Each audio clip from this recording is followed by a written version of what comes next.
खुलुमबाय बे समाव बडोलेण्ड इंखं टेलिभिजननि स्टुडिय'आव आं मिथिका नार्जारी दिनै मोनाबिलिनि गाहाय रादाबफ्राव दङ। बजालि बिश्वनाथ हजाय आरो तामुलपुरा थाबैनो आबुं जिल्लानि मर्यादा मोनफिननो हासिगौ। अदालगुरि बिजेपिआव इसिङारि एना एनि अदालगुरियाव माखासे दैदेनगिरिया दोलो नागारदों। रङिया आरो हाजोआव माथावरि खोनायखौ पीयूष हाजरिकाया नायगिदिंदों।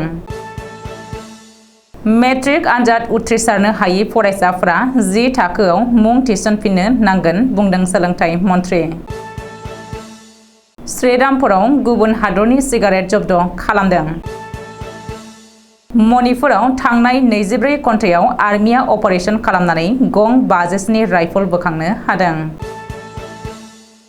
दूरदर्शननि गिबिसिन इंराजि टीवी एंकर गीतांजलि आयारा रुंसारि जाबाय। उड़िसानि उनाव बक'आव गोख्रों रेल जाब्रबथाय रावनिबो जिउ खहा जायाखै। मागादान बिरखं गाथोनाव थाबथानानै थानाय एयार इन्डियानि हान्थियारिफ्रा आमेरिका फारसे रवाना खालामफिनबाय।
दानिया फैदोनि आबुं रादाबाव।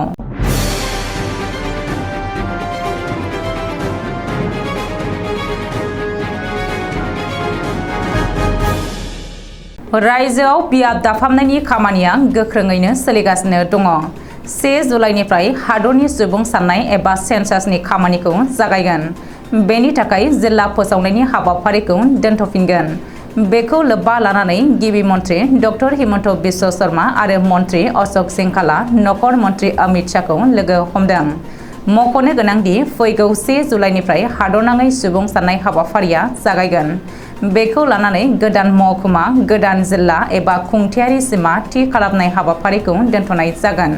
थांनाय 2 जानुवारि खालिनो भारतनि डेपुटि रेजिस्ट्रार जेनेरेलआ रायजोनि गासैबो चिफ सेक्रेटारिनो नटिस दैथायहरनानै 30 जुननि गेजेरावनो जिल्ला महकुमा फोसावनायनि माबाफोर हाबाफारि दङब्ला फोजोबनानै लाखानो बिथोन हरदोंमोन। बे बिथोन बायदियै 30 जुननि उनाव रायजोनि पुलिस थानानि सिमाखौबो सोलाय सोल' खालामनो हानाय नङा। बे बेलायाव रायजो सोरखारनि आखायावबो जोबोद खम सम दङ। 30 जुननि गेजेरावनो बियाब दाफामनाया जायोब्ला बिश्वनाथ, बजालि, हजाय आरो तामुलपुरखौ जिल्ला महरै सोरखारा गनायथि होफिननो हागोन। ओरैहाय बे मोनब्रै ओनसोलखौ जिल्ला महरै फोसावफिनाब्ला फैबाय थानाय बिसायख'थियाव सोरखारनि सायाव गाज्रि गोहोम गोग्लैनो हागौआ रोखा। बेखौबो मख'नो नांगोनदि 2011 मायथाइनि सुबुं साननायनि उनाव 2021 मायथाइयाव माखासे एंगारहायै जाहोननि थाखाय जायाखैमोन। जर'खायै कभिडनि थासारिनि थाखाय बे हाबाफारिया जाफुङाखैमोन।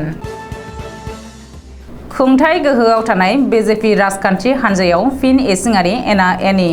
रायजोआरि बिजेपिनि गेजेराव इसिङारि एना एनि जानायनि उनाव बे खेबाव अदालगुरि जिल्ला बिजेपिआव इसिङारि एना एनि जादों होननानै खौरां मोनदों। मख'नो गोनांदि बिजेपि दोलोआव इसिङारि एना एनि जानाय जिल्लानि फारिलाइया लावनायनि सायाव लावलांगासिनो दङ। बे समाव मोनसेनि उनाव मोनसे जाथाया बाजपेयी भवनखौ सोमावग्लुंदों। लकसभा बिसायख'थिनि सिगां बिजेपि दोलोनि मावथिफोरनि गेजेराव खुद्रिनाय आरो हेंथा सोमजिदों।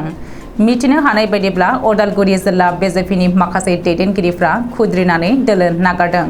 उदालगुरि जिल्लानि बेन्दोंआव थानाय रौता मण्डलनि लेङाइ आफादगिरि बिकास तालुकदार, गाहाय नेहाथारि दीप टेका, ससियेल मिडिया क'अर्डिनेटर प्रदीप शर्माया रायजोआरि बीजेपी आफादनि भबेश कलितानो दोलो नागारनाय लाइजाम दैथायहरनानै बीजेपी नागारदों।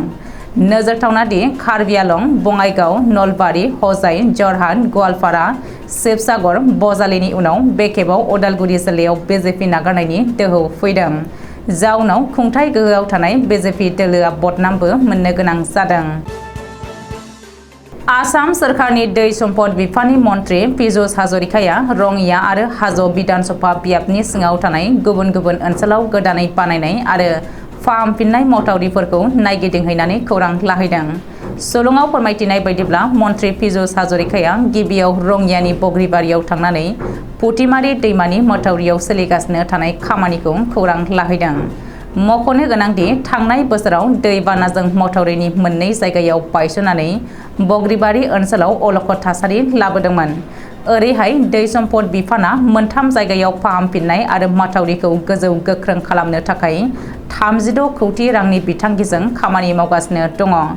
सोलिगासिनो थानाय खामानिखौ नायगिदिंहैनानै खौरां लाहैनाय मन्थ्रि पीयूष हाजरिकाया दिनै बिफानारि इन्जिनियार आरो थिकादारखौ खामानिखौ मोजाङै मावनो बिथोन होयो। बेनि अनगायैबो ओनसोलनि रायजो राजाफोरजों सावरायनानै मोजां गाज्रि खौरां लायो। बेनि उनाव पीयूष हाजरिकाया हाज' बियाबनि समकाघाट आरो बाथान ओनसोलाव थांनानै बरलिया दैमानि माथावरि फाहामफिननाय आरो रुगुं खुरखानायखौ होबथानायनि थाखाय मावनाय खामानिखौ नायगिदिंहैदों। 13 कौटि रां बाजेटजों माथावरि फाहामफिननाय आरो खुरखानायखौ होबथानायनि खामानिया सोलिगासिनो दं आरो जोबनायनि लामायाव फैबाय। मेट्रिक आनजादाव फेलें जानाय एबा उथ्रिसारनो हायै फरायसाफोरा गोदानै मुं थिसनफिननो नांगोन। 10 थाखोनि रेगुलार क्लासनि थाखाय मेट्रिक आनजादाव फेलें जानाय फरायसाफोरा मुं थिसनफिननो नांगोन। सोलोंथाइ मन्थ्रि डक्टर रनज पेगुआ बे बाथ्राखौ बुंदों। मख'नो गोनांदि सोलोंथाइ मन्थ्रिया टुइटाराव टुइट खालामनानै फोरमायनाय बायदिब्ला 2023 मायथाइनि मेट्रिक आनजादाव फेलें जानाय फरायसाफोरा उननि आनजादाव जिरायनो थाखाय 10 थाखोआव गोदानै मुं थिसनफिननांगोन। रेगुलार क्लासनि थाखाय मुं थिसनफिननाय फरायसाफोराल' उननि आनजादखौ लिरनो हागोन।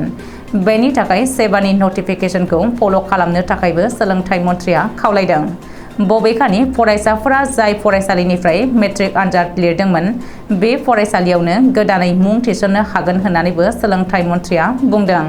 जुदि दिथागिरि फरायसालिया गोदानै मुं थिसनफिननो गनायथि होआब्ला फरायसाफोरा मेट्रिक आनजाद खुंनाय टेन्डारनि सिङाव थानाय गुबुन गुबुन जायखिजाया फरायसालियाव मुं थिसननो हागोन। नाथाय गोदानै मुं थिसनफिननायनि जुनै रेजिस्ट्रेशन नाम्बारा सोलाय सोल' जाया बेखौ फरायसाफोरा नोजोर होनांगोन। गसाइगावआव गुबुन हादराव बानायनाय सिगारेट जब्द'। गसाइगावनि श्रीरामपुराव गुबुन हादरनि सिगारेटफोर जब्द' खालामदों। गंसे ट्राकनिफ्राय बोखांनो हादों गुबुन हादरनि सिगारेट। बेनि बागै सुलुङाव फोरमायथिनाय बायदिब्ला मोनसे स्रोद सुलुङाव खौरां मोननायनि उनावनो सिमालटापु पुलिसआ दिनै फुंनि 4:30 रिंगायाव सिग्रोमनानै M804KU3557 नम्बरनि औवा रोगानाय ट्राकनिफ्राय गुबुन हादरनि 10 पेकेट सिगारेटफोरखौ जब्द' खालामनो हादों। औवा जाबनाय सिङाव दोनखोमानानै स्रोदै लाबोखोमादोंमोन पुलिसआ जब्द' खालामनो हानाय सिगारेटफोरखौ। बबेखानि बे जाथायजों लोब्बा लानानै ट्राक ड्राइभारखौ पुलिसआ हमदों आरो बिखौ उत्तर प्रदेशनि राकेश यादव होननानै सिनायथिनो हादों। थांनाय 24 घन्टायाव इन्डियान आर्मी आरो पेरामिलिटारिया जथायै कम्बिं अपारेशन खालामनानै सानजा इम्फल जिल्ला आरो काक्सिं जिल्लानि गुबुन गुबुन जायगानिफ्राय गासै 57 राइफल, 318 गोथां गुलि आरो थरबा ग्रेनेड बोखांनो हादों। मणिपुरनि रैखाथि बोसोनगिरि कुलदीप सिंहआ मिथिहोदों दि थांनाय 3 मे 2023 नि उनाव मणिपुराव हारियारि दाङाबाजि जानाय समाव मणिपुर पुलिसनि गासै 1118 राइफलफोरखौ थिउरियाफोरा सेनानै लांदोंमोन। बै हाथियारफोरखौ मोनफिननोनो आथिखालाव इन्डियान आर्मी आरो पेरामिलिटारिफोरा मणिपुरनि दाब दाब जायगायाव सार्च अपारेशन खालामगासिनो दङ आरो दासिमाव गासै गं 868 राइफलफोरखौ आर्मीया जब्द' खालामफिननो हाबाय। बुधबारखालि आर्मीया सानजा इम्फल जिल्लानि परमपद पुलिस थानानि ओनसोल आरो काक्सिं जिल्लानि सुगनु पुलिस थानानि ओनसोलनिफ्राय गासै 57 राइफलफोरखौ 318 गोथां गुलि आरो थरबा ग्रेनेडजों लोगोसे मोननो हादों। भारतनि दूरदर्शन टेलीविजननि गिबिसिन इंराजि सेक्शनाव टीवी रादाब फरायग्रा टीवी एंकर गीतांजलि आयारा 19 बोसोर बैसोआव रुंसारि जाबाय। मख'नो गोनांदि इंराजि टीवी एंकर गीतांजलि आयारा कलकातानि लरेटो कलेजनिफ्राय बीए आनजादखौ उथ्रिसारनो हानायनि उनाव 1971 मायथाइयाव दूरदर्शन टीवीनि इंराजि सेक्शनाव गिबिसिन एंकर महरै खामानि मावजेनबोदोंमोन। गोबाव सम टीवी एंकर महरै मुंदांखा जाबोनाय गीतांजलि आयारा गासै मोनब्रै बान्थाजों मान होजादोंमोन।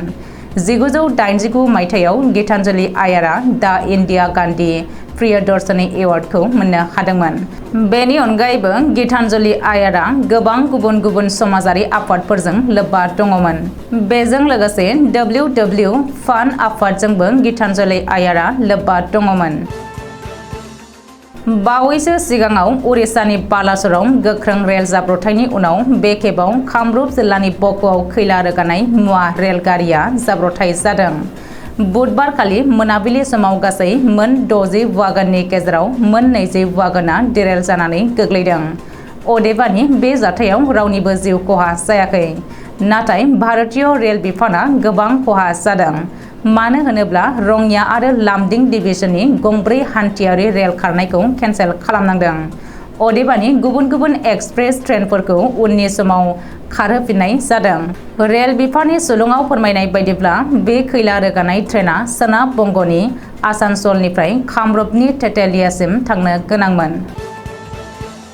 रासियानि मागादान बिरखं गाथोनाव थाबथानानै थानांनाय एयार इन्डियानि सा 206 हान्थियारिफ्रा 33 घन्टानि उनाव आमेरिकानि सान फ्रान्सिस्क' फारसे रावना खालामफिनबाय। बृहस्पतिबारखालि फुंनि 10:27 रिंगायाव एयार इन्डियानि बइं AI 7773 जों रावना खालामफिनदों। मख'नो गोनांदि एयार इन्डिया बिरखंनि बइं 173 बिरखंआ दिल्लीनिफ्राय आमेरिकानि सान फ्रान्सिस्क'सिम थांनाय समाव 6 घन्टा अख्राङाव बिरखांनायनि उनाव इन्जिननि जेंनानि जाहोनाव रासियानि गोथौ ओनसोलनि फिसा बिरखं गाथोन मागादानाव इमारजेन्सि लेन्डिं खालामनांदोंमोन। बे बिरखंआव गासै सा 206 हान्थियारि आरो सा 6 केबिन क्रिउ दङमोन। धरुन शुक्ल मुंनि सासे खौरांगिरिया गावनि टुइटार एकाउन्टआव फोरमायनाय बायदिब्ला बै मागादानाव नांगौबायदि जेबो हटेल रुम गैयैलाय स्लिपिं मेट्रेस लानानै गोबां हान्थियारिफ्रा गंसे फरायसालियावसो आलाय-सिलायै थानांदोंमोन। दिनै मोनाबिलिनि रादाबा एसेनोसै। गोजोन्थों।